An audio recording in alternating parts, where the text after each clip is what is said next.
July 26 ఒక మంచి పునాదిని వేయుము.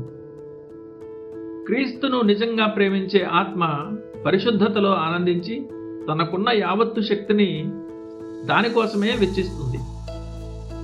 నువ్వు పరిశుద్ధమైన జీవితాన్ని జీవించడానికి ముందే నీ అంతరంగంలో పరిశుద్ధుడివి కావాలి. ఒక ఓడ గనుక సరిగ్గా నిర్మించబడకపోతే అది సముద్రంలో ఎన్నటికీ సక్రమంగా ప్రయాణించలేదు.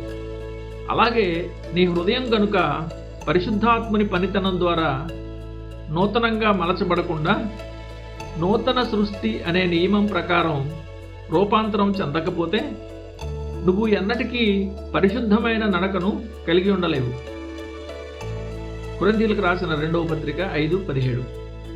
హృదయం అనే పాత్రలో ఉండే దైవిక కృప మాత్రమే జీవితమనే దీపంలోని సాక్ష్యాన్ని, అంటే భక్తిగల నడవడికను నిరంతరం పోషిస్తుంది. ఈ సమూలమైన హృదయ పరివర్తనను 2 ప్రశ్నల ద్వారా పరీక్షించుకోవలసి ఉంటుంది.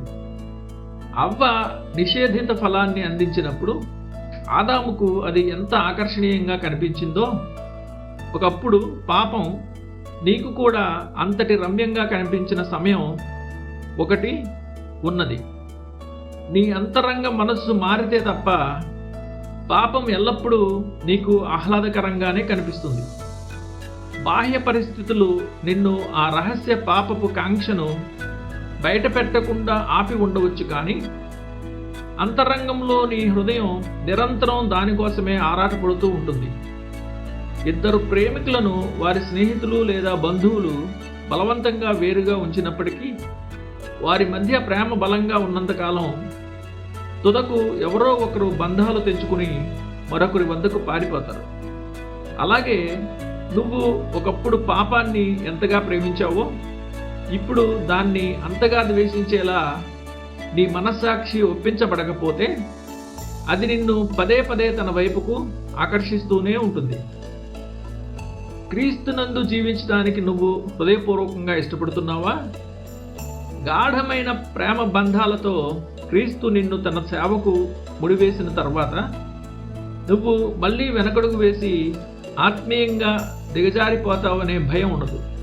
అసలు దేవుని రాజ్య సేవ చేయడమే ఇష్టం లేని వ్యక్తిని ఆ పని నుండి వేరు చేయడం అపవాదికి చాలా సులభం.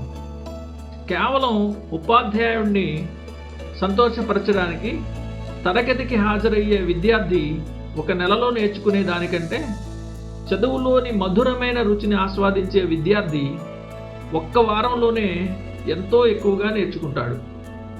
మనిషి తనకు నిజమైన సంతృప్తినిచ్చే విషయాల కోసమే ఎంతో ప్రయాసపడతాడు.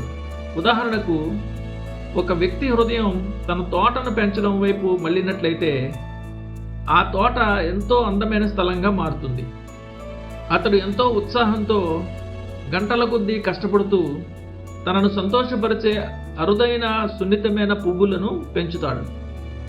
క్రీస్తును నిజంగా ప్రేమించే ఆత్మ పరిశుద్ధతలో ఆనందించి తనకున్న యావత్తు శక్తిని దానికోసమే వెచ్చిస్తుంది. ఒకవేళ ఈ వ్యక్తి కేవలం మరింత పరిశుద్ధంగా మారగలిగితే చాలు, లోక సంబంధమైన ప్రతి ఇతర పందెంలో తాను వెనకబడిపోయినా అతడు అస్సలు పట్టించుకోడు.